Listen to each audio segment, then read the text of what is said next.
Բոլորին բարի օր, Mountain Eye Farms, Ջրաղացի ձոր, Դիլիջան ազգային պարկ Տավուշ, այսօր 2025 թվականի հոկտեմբերի 14-ն է, աշնանային գեղեցիկ օր, այսօր ես պատմելու եմ մեր այս տարվա հանձնվելիք, մթերվելիք, այսինքն քաղաք գնացող սև անգուստեղաների մասին եւ ինչպես է անցնում իրենց ֆինիշինգը։ Մինչև այդ խնդրում եմ բաժանորդագրվեք մեր ալիքին, խնդրում եմ հավանեք մեր վիդեոները տարածեք, խնդրում եմ նաև նայեք եւ այցելեք այս տեսանյութի տակ դրված մեր կայքեջը հղումով, որտեղ դուք կտեսնեք եւ կիմանաք ինչպես ենք մենք աշխատում եւ կարող եք նաև իմանալ որտեղ է վաճառում մեր արտադրանքը եւ նույնիսկ գնել առցանց։ Ես նաև խնդրում եմ հատկապես ուշադիր լինել, ուրեմն եթե կոմենտներ անեք եւ լայքեք կամ հավանեք, YouTube-ը փոխել է իր ալգորիթմը եւ գնահատվում են տեսանյութերը հիմա արդեն այդ չափանիշներով։ Դրա համար շատ շնորհակալություն եմ հայտնում։ Արդեն հոկտեմբերի կեսն է համարյա, ժողովուրդ։ Եվ մենք մոտենում ենք մեր բերքահավաքին։ Մեր բերքահավաքը այս տղաների եւ որոշ աղջիկների այս տարի քաղաք ուղարկումն է։ Եթե հիշում եք, մենք այս տերմինները օգտագործում ենք իրենք գնան քաղաք, նշանակում է իրենք պետք է մթերվեն։ Այս տղաները 1.5, 2 եւ մի քիչ ավել տարեկան են։ Եվ երաշտից հետո, եթե հիշում եք, մենք ունեինք մի հատ ահավոր այս վերջի 30 տարվա համար, ինչքան հիշում են, հա, ամենա հիշողները մեծերը, այդպիսի բան չէր եղել, որ Տավուշի մարզում 2 ամիս Դիլիջան ազգային պարկում 2 ամիս ոչ մի կաթիլ անձրև չգա։ Չլինի ոչ մի կաթիլ ցող, չլինի ոչ մի քուլա մառախուղ։ Եվ մենք մտել էինք մի հատ ահավոր դաժան երաշտի մեջ։ Եվ դրանից հետո, եթե տեսանյութերին մեզ հետևում եք, մենք ունեցանք ուրեմն 2 օրվա մեջ մեր վրա թափվեց մի ամբողջ ամսվա լիմիտ եւ արոտները սկսեցին վերականգնվել, հատկապես այն արոտները, որոնք որ մենք պահոստավորել ենք։ Հիմա եթե հիշում եք, նայում եք այդ տեսանյութերը, եթե կտեսնեք ինչքան դեղին էր, հա, ամառվա ընթացքում, հիմա աշուն է եւ տեսեք ինչ է տվել մեզ, ինչ նվեր է մեզ տվել բնությունը։ Նոր դուրս եկած մայիսյան կանաչ խոտ։ Եվ այս տղաները հիմա այդ խոտը ըմբոշխնում են եւ արածեցումը բավական ինտենսիվ է եւ իրենց ֆինիշինգը կոչվում է այդ վերջի բտման վերջի 1-2 ամիսն է, իրենք մոտենում են արդեն իրենց երկրորդ ամսվա վերջին։ Միգուցե որոշները մի քիչ կշարունակեն, որտեղ մենք ուզենալու ենք ավելի ստանդարտ կտորներ ստանալ, մսի։ Եվ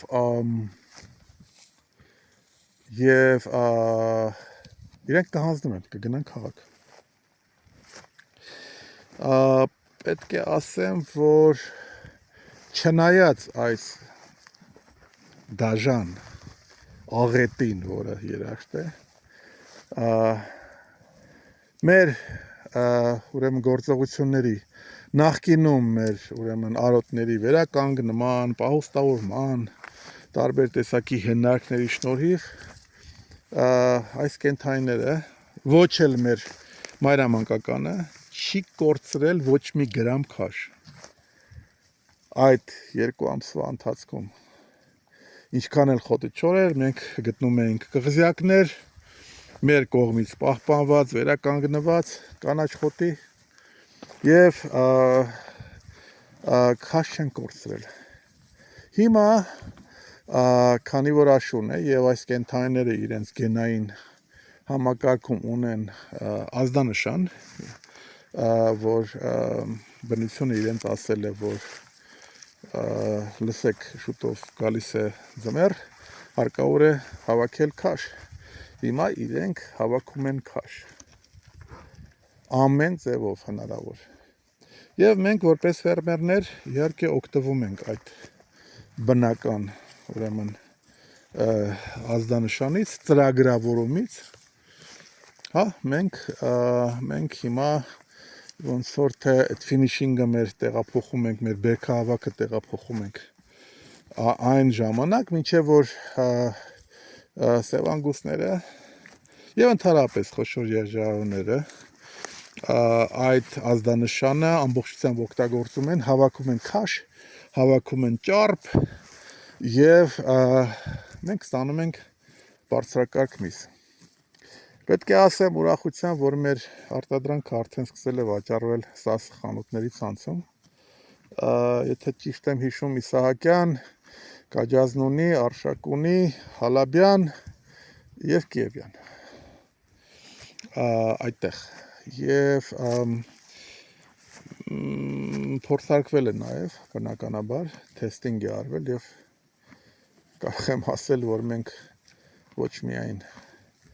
առաջ ենք մեր մրցակիցներից, որը հիմնականում ներկրված միսն է, հիմնականում Ռուսաստանից, կան նաև Արգենտինայից, հիմա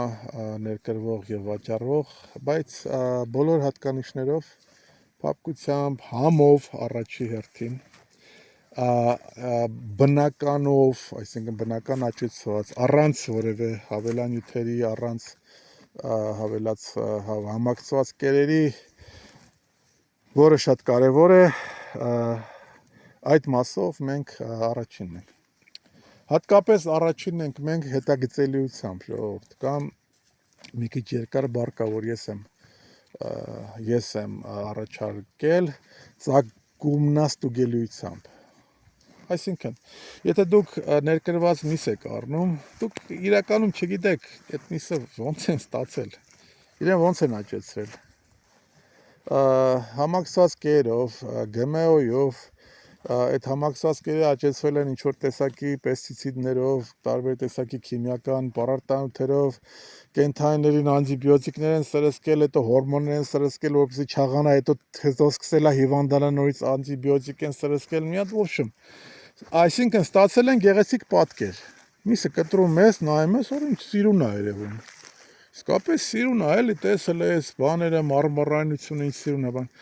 Բայց հերիքա այդ միսը դնեն ինչ-որ քիչ թե շատ, հա, մանրակրկիտ կամ դետալային կամ մարդու համար կարևոր բանի մեջ, հա, ստուգման ինչ-որ համակարգ ստեղծեն, փորձագիտական, կտեսնեք, որ այդ միսը ոչ միայն չի կարելի ուտել, այլ նաև չի կարելի թափել այդ միսը։ Չես կարող թափել ուղղակի, պետք է տանես եւ սենց ասեմ, ոնց են ասում, ոչնչացնես հատուկ պայմաններում։ Դա ոչ միայն մարդու օրգանիզմի համար կարող է վնասակար լինել, այլ նաև կարող է վնասակար լինել այն տեղի նկատմամբ, որտեղ դու իրեն պետք է թափես, այսինքն միջավայրը։ Այսինքն իրեն պետք է ուտիլիզացնես ինչ-որ հատուկ ձևով, որպեսզի ուրիշներին վնաս չտաս, թույն է դա։ Եվ ամենացավալին եղեք ժողովուրդ, ես չեմ ասում, որ ցավալի է իմ համար, ինչի համար, ես նորից եմ ասում, որպեսզի մենք ճիշտ հասկանան։ Ձեզ ստիպում են այդ տեսակի մթերքի, լինի դա միս, լինի դա բանջարեղեն, լինի դա, չգիտեմ, միրգ, ձեզ ստիպում են դրա համար վճարել, ձեզ տալիս են թույն, քաղցկեղածին, հա, ինչ-որ մթերք են տալիս, հիվանդածին, թույնածին, ձեզ անպիտան և ոչինչ որ լիներ անպիտան, ասեք մոմից, հա, լիներ, լավ, ոչինչ, բայց ես տալիս են վնասակար ինչ-որ մի հատ մթերք և ձեզ ստիպում են դրա համար վճարել և բարձր գին, Եվ հիմա բոլորը կասեն, դե չէ, կարան գնանք ստուգենք, դե հիմա արգենտինական միսա կամ չգիտեմ, ռուսական հատկապես, կամ բրազիլական, ուկրաինական, կապ չունի, որտեղից է գալիս։ Ոնց եք ստուգելու։ Ոնց եք իմանալու։ Պետք է տանեք լաբորատորիա, չեմ կարծում։ Կամ չեմ կարծում, որ մարմիններ կնլեն, որ կտանեն լաբորատորիա։ Շուկայում վաճառվում է ամպիտան, թռչնի միս, խոզի միս, որը չի կարելի ուտել, բայց վաճառվում է։ Որտեվ էժան է։ Մենք դա այդ խնդիրը ունենք։ Մենք ունենք համակարգ, որը կարծում է, որ դե լավ, դե հիմա էժան է եւ ժողովուրդը պետք է կարողանա առնի ուտի, որպեսզի սոված չմնա։ Լավ, այսինքն հիմա ժողովուրդը կարող է չէ որոշել ինքը ինչ առնի։